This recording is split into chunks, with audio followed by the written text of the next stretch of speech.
नमस्कार। आज हम सह संबंध के बारे में चर्चा करेंगे। बीए पार्ट सेकंड और बीए पार्ट थर्ड दोनों के ही अंतर्गत प्रैक्टिकल के सिलेबस में सह संबंध का टॉपिक दिया हुआ है। अंतर बस इतना सा है कि सेकंड ईयर में कार्ल पियर्सन का सह संबंध गुणांक दिया हुआ है, जबकि फाइनल ईयर में स्पीयरमैन का कोटि अंतर सहसंबंध गुणांक दिया हुआ है। लेकिन दोनों ही सहसंबंध गुणांकों को समझने के लिए सबसे पहले हमें सहसंबंध का ज्ञान होना आवश्यक है। तो सहसंबंध दो घटनाओं या दो समंक श्रेणियों के बीच पाए जाने वाले संबंध को कहते हैं। यह संबंध दो तरह का हो सकता है, धनात्मक और ऋणात्मक। अर्थात यदि दोनों घटनाओं में एक ही दिशा में परिवर्तन होता है तो वो धनात्मक सहसंबंध कहलाता है, और यदि दोनों में एक दूसरे के विपरीत परिवर्तन होता है तो वो ऋणात्मक सहसंबंध कहलाता है। यहाँ धनात्मक और ऋणात्मक का तात्पर्य इतना है कि जैसे एक पिता और पुत्र की आयु में धनात्मक संबंध होता है, क्योंकि सामान्यतः जिन पिताओं की हाइट अधिक होती है उनके पुत्रों की हाइट भी अधिक होती है। तो ये धनात्मक संबंध है कि पिताओं की हाइट बढ़ती है तो पुत्रों की हाइट भी बढ़ती है। दूसरी तरफ जो ऋणात्मक संबंध होता है उसका तात्पर्य यह है कि जब एक में वृद्धि होती है तो दूसरे संबंधों में कमी होती है। जैसे जब पेट्रोल की कीमतें बढ़ती हैं तो बाइक या कार की जो मांग है वो घटती है। तो यहाँ एक तरह से पेट्रोल की कीमतों में और कार की मांग में विपरीत संबंध है। जैसा कि हम मांग के नियम के अंतर्गत भी पढ़ते हैं कि जैसे जैसे किसी वस्तु की कीमत बढ़ती है उसकी मांग में कमी हो जाती है, तो ये ऋणात्मक संबंध है। तो इस संबंध को हम सांख्यिकी के माध्यम से समझेंगे। इससे पहले हमने सहसंबंध के बारे में चर्चा की। सहसंबंध की मात्रा क्या है, सहसंबंध के कौन कौन से प्रकार है, जिसमें हमने देखा ऋणात्मक और धनात्मक सहसंबंध, रेखीय और अरेखीय सहसंबंध।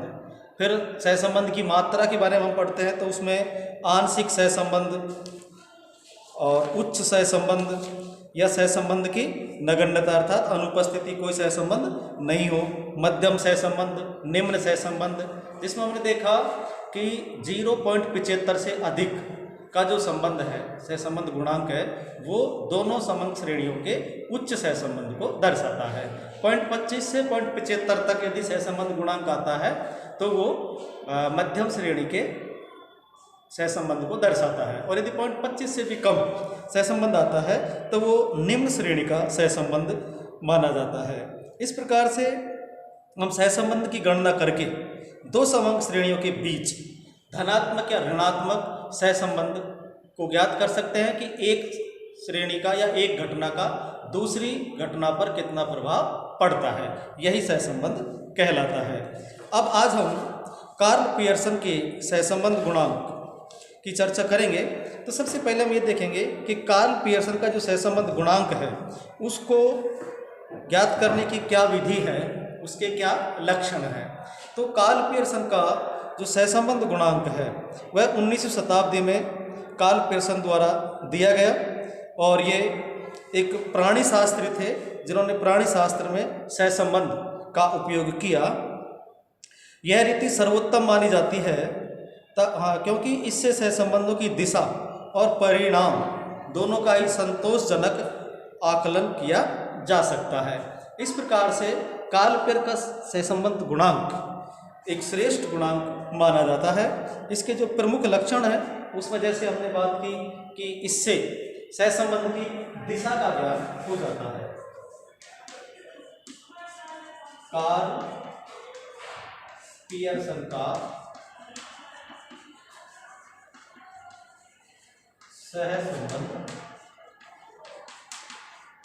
गुणांक, और इसके लक्षणों में हम सबसे पहले पढ़ते हैं कि इससे दिशा का ज्ञान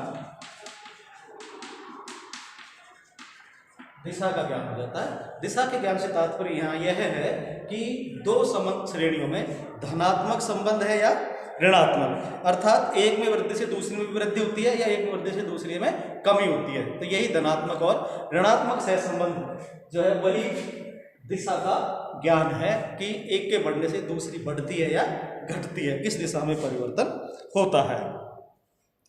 इसकी मात्राएं और सीमाओं का भी हमें कार्य सहसंबंध गुणांक से पता लग जाता है। मात्रा एवं सीमाओं का ज्ञान। जैसा हमने अभी देखा कि सहसंबंध गुणांक -1 और +1 के बीच में होता है, ये कभी भी 1 से अधिक नहीं होता है। तो सहसंबंध गुणांक जब हम कार्य की विधि से निकालते हैं तो उससे हमें ये पता लग जाता है कि उन दोनों समंग श्रेणियों के बीच में कितनी मात्रा का सहसंबंध पाया जाता है। जैसा हमने अभी बात की थी 0.75 से अधिक पाया जाता है, जैसे हमने कहा 0.75, इससे यदि सहसंबंध इससे अधिक है तो इसका मतलब आर कॉरिलेशन, तो इसका मतलब है कि इनमें उच्च मात्रा का सहसंबंध पाया जाता है। यदि 0.25 से 0.75 तक है तो मध्यम है, और 0.25 से भी कम है तो निम्न मात्रा का सहसंबंध पाया जाता है। तो जब भी कोई सहसंबंध 0 से 1 की ओर बढ़ता है तो उसमें संबंध की जो उच्चता है वो बढ़ती जाती है, और यदि वो नीचे आता है तो संबंध कम होता है, ये दर्शाया जाता है। इसके अलावा यह है सहसंबंध का आदर्श माप।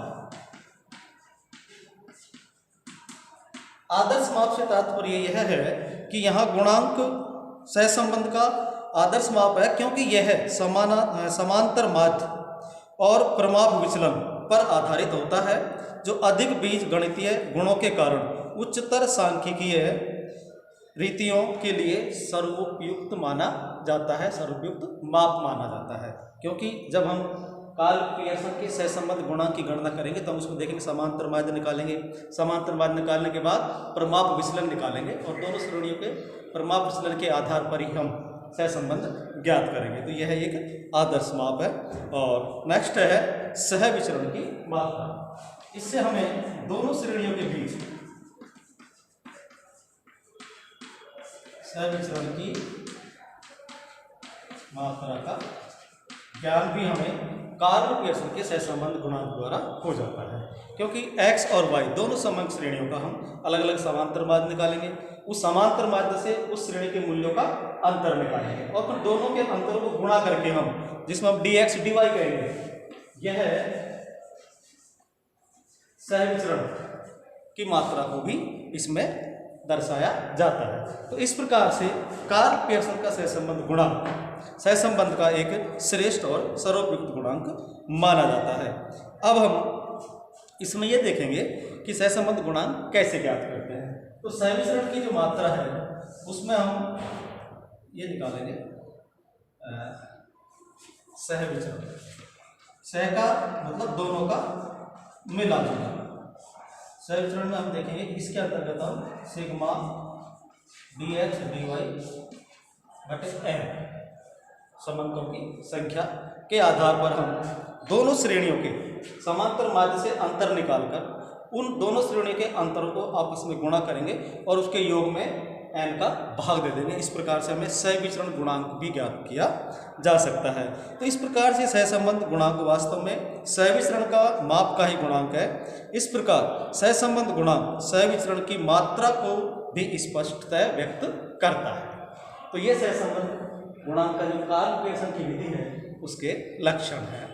अब हम इसकी विधि पढ़ेंगे कि कार्ल पियर्सन इस सूत्र के अनुसार सहसंबंध गुणांक ज्ञात करने का मेथड क्या है। तो उसमें सबसे पहले हम क्या करते हैं, उसके बाद क्या किया जाएगा, इसको स्टेप बाय स्टेप हम यहाँ उल्लेख करेंगे।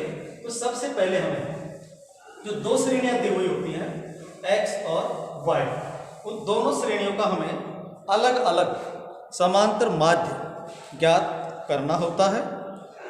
समांतर माध्य ज्ञात करने के बाद हम दोनों श्रेणियों के मूल्यों से उन समांतर माध्यों का अंतर निकालेंगे। तो देखिए यहाँ दो श्रेणियाँ होती हैं x और y, इसमें कोई भी अंक होते हैं 2, 5, 10, 15, ठीक ऐसे ही यहाँ 6, 8, 10, 12 इस तरह के संबंध दिए होते हैं।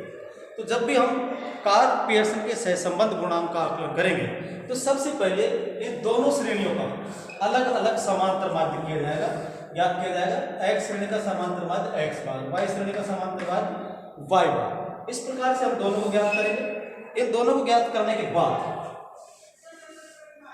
प्रत्येक श्रेणी का विचरण निकालेंगे, अर्थात x माइनस x बार, इसके मूल्यों में से इसके समांतर माध्य को घटाएंगे तो ये dx आ जाएगा। ठीक ऐसे ही dy निकालेंगे, अर्थात y माइनस y बार, y श्रेणी के मूल्यों में से y श्रेणी के समांतर माध्य को घटाएंगे। इसके बाद इन दोनों विचरणों को x के और y के दोनों को आपस में गुणा करेंगे, अर्थात dx dy। ये जो समांक आएंगे, जो भी संख्याएं आएंगी उनको आपस में गुणा करके dx dy लिखेंगे।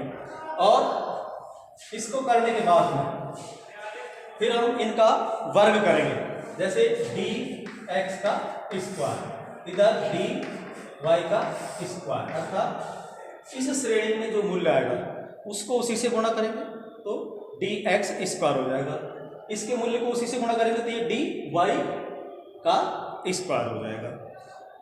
अब इसमें हम देखते हैं कि कार्ल पियर्सन सहसंबंध गुणांक के अंतर्गत हम एक सूत्र का उपयोग करते हैं जिसे कार्ल पियर्सन का सहसंबंध गुणांक कहा जाता है। इसमें हम लिखेंगे R का मतलब कोरिलेशन, रिलेशन, सहसंबंध से है।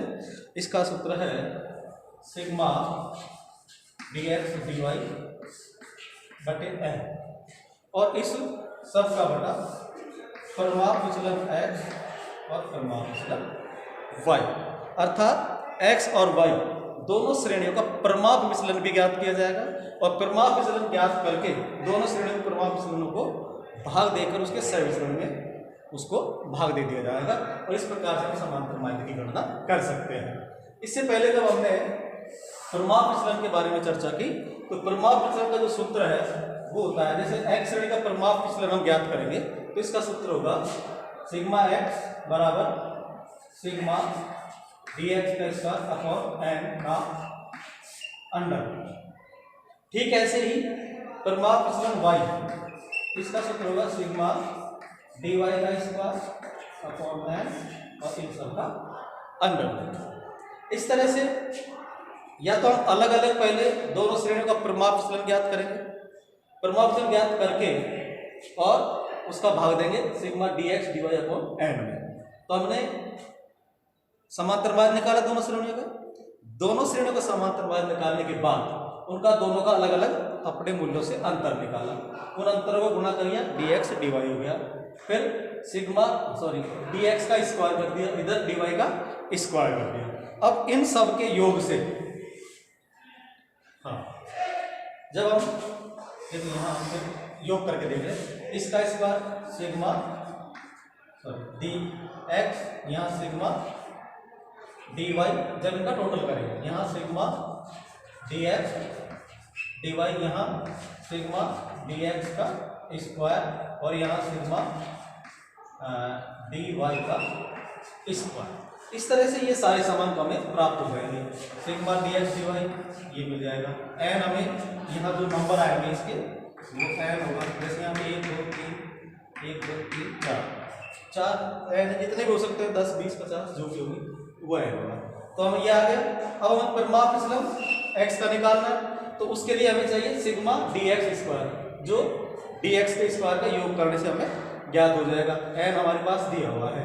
फिर से ये y श्रेणी का परिमाप विचलन, तो यह हो जाएगा सिग्मा dy स्क्वायर, तो इस श्रेणी के इस कॉलम के मूल्य को जोड़ देंगे और सिग्मा dy स्क्वायर ज्ञात हो जाएगा।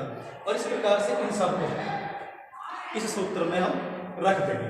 तो इस तरह से कार्ल पियर्सन द्वारा जो सहसंबंध गुणांक दिया है वो हम ज्ञात कर सकते हैं। r sigma dx dy upon n, और इस सब का अपॉन परिमाप विचलन h और परिमाप विचलन y, ये आपस में गुणा है। तो यहाँ हम गुणा नहीं लगा के ऐसे भी छोड़ सकते हैं या डॉट लगा सकते हैं। हाँ, अब इस सूत्र को हम और सरल कर सकते हैं, और उसके लिए हम क्या करेंगे कि जो परिमाप वितरण हमें दिया हुआ उसकी जगह उसका सूत्र लिख देंगे। जैसे देखिए R is equal to sigma dx dy बटे n, और इस सब का बटा, इसे हम यूं भी लिख सकते हैं n इंटू सिग्मा x और सिग्मा y, क्योंकि n क्या है बटे में, और बटे में ये सब है, तो यह इस तरह से भी लिखा जा सकता है। दूसरा हम इसको इस तरह से भी लिख सकते हैं सिग्मा dx dy बटे n इसमें दिया हुआ, और सिग्मा x की जगह हम इसका फॉर्मूला लिख दें sigma dx square upon n, sigma dx square upon n का अंडर, फिर गुणा में इसका y की परिमाप विचलन का सूत्र लिख दें sigma dy square upon n, और इसका भी अंडर स्क्वायर है और इसका अंडर। अब ये इस तरह से आ गया, इसी को हम आगे इस तरह से सॉल्व कर सकते हैं r is equal to sigma dx dy upon, देखिए ये n यहाँ एक बार है ऑलरेडी, और जब हम इसको इस तरह से लिखेंगे क्योंकि सब अंडर रूट में ऐसे लिख सकते हैं sigma dx square into sigma dy square बटे n गुणा n, क्योंकि ये दो n है यहाँ। अब इनमें से एक n हम बाहर निकाल सकते हैं, क्योंकि जब अंडर रूट निकालते हैं तो उसका सॉल्यूशन यही होता है कि उस नंबर को उसी से गुणा करेंगे। जैसे हम यहाँ n इंटू n की जगह 2 गुणा 2 लिखें और इसका अंडर रूट निकालें तो 2 गुणा 2 का अंडर रूट 2 आ जाएगा, 2 को 2 से गुणा करेंगे तो ये 4 आ जाएगा। इस तरह से हम n इंटू n में से एक n को निकालेंगे तो उसका अंडर रूट निकल जाएगा। तो यहाँ सिग्मा dx dy बटे n, और एक n ये नीचे आ जाएगा इंटू n, और अंडर रूट सिग्मा dx का स्क्वायर इंटू सिग्मा dy का स्क्वायर, और ये आपस में कट जाएंगे, और इस प्रकार से जो हमारे पास अंतिम सूत्र रह जाएगा वो ये हो जाएगा, यहाँ लिख सकते हैं r is equal to sigma dx dy, इसको लिख रहे हैं बटे sigma dx square into sigma dy square, और इन सब का अंडर। इस तरह से ये सबसे सरल सूत्र हो जाएगा, जिसमें हमें कम से कम कैलकुलेशन करनी होगी और हम सहसंबंध गुणांक सहजता से निकाल पाएंगे। तो मूल सूत्र ये है sigma dx dy upon n, और इन सब का अपॉन परिमाप विचलन x और परिमाप विचलन y, और इसके द्वारा हम जैसे हमने परिमाप विचलन x का सूत्र यह है, परिमाप विचलन y का सूत्र यह है। अब हमने यहाँ इनकी जगह इनके सूत्र को लिख दिया। सूत्र लिखने के बाद हमने देखा कि इसमें से एक n बाहर आ गया और sigma dx square sigma dy square बच गया। ये इस प्रकार से जो अंतिम सूत्र बन जाता है वो ये sigma dx dy upon sigma dx square into sigma dy square का अंडर रूट। इस सूत्र से हम कार्ल पियर्सन के सहसंबंध गुणांक का आकलन कर सकते हैं। तो एक बार फिर इसको हम दोहरा देते हैं कि सबसे पहले दोनों श्रेणियों x और y का समांतर माध्य ज्ञात करेंगे। उसके बाद दोनों समअंकमालाओं के समांतर माध्यों से उनके व्यक्तिगत मूल्यों का अंतर निकालेंगे, जिसे हम x से अंतर निकालेंगे dx और y से अंतर निकालेंगे dy।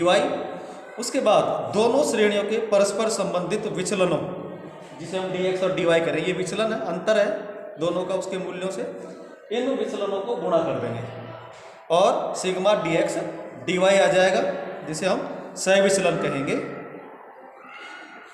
फिर दोनों श्रेणियों के विचलनों का वर्ग करेंगे, इसका भी dx का dx स्क्वायर वर्ग कर दिया, फिर dy का वर्ग कर दिया। दोनों का वर्ग करके अलग अलग इन विचलनों का जोड़ प्राप्त कर लेंगे, सिग्मा dx स्क्वायर और सिग्मा dy स्क्वायर। दोनों श्रेणियों के परिमाप विचलन अलग अलग हम ज्ञात करेंगे, जैसे सिग्मा एक्स परिमाप विचलन एक्स, एक्स गणित परिमाप हो गया sigma D square upon N, और वाई गणित परिमाप sigma D Y square upon N. ये निकालने के बाद इनका जो मान है वो हम इसमें यहाँ रख देंगे यदि हम प्रत्यक्ष तरीके से करते हैं तो, और ये हमारे पास ऑलरेडी आ ही जाएगा, और इससे भी हम परिमाप विचलन ज्ञात कर सकते हैं। या फिर हम इस सूत्र को और अधिक सरल करते हुए यहाँ तक ला सकते हैं और इसके आधार पर परिमाप विचलन की गणना कर सकते हैं। तो ये हुआ कार्ल पियर्सन का सहसंबंध गुणांक, जिसकी लक्षण क्या है, उससे सहसंबंध गुणांक निकालने की विधि क्या है, या किस किस स्टेप के द्वारा हम कार्ल पियर्सन का सहसंबंध गुणांक ज्ञात करते हैं। अब नेक्स्ट टॉपिक में हम एक सवाल सॉल्व करेंगे और उसमें हम कार्ल पियर्सन के सहसंबंध गुणांक का आकलन करेंगे। धन्यवाद।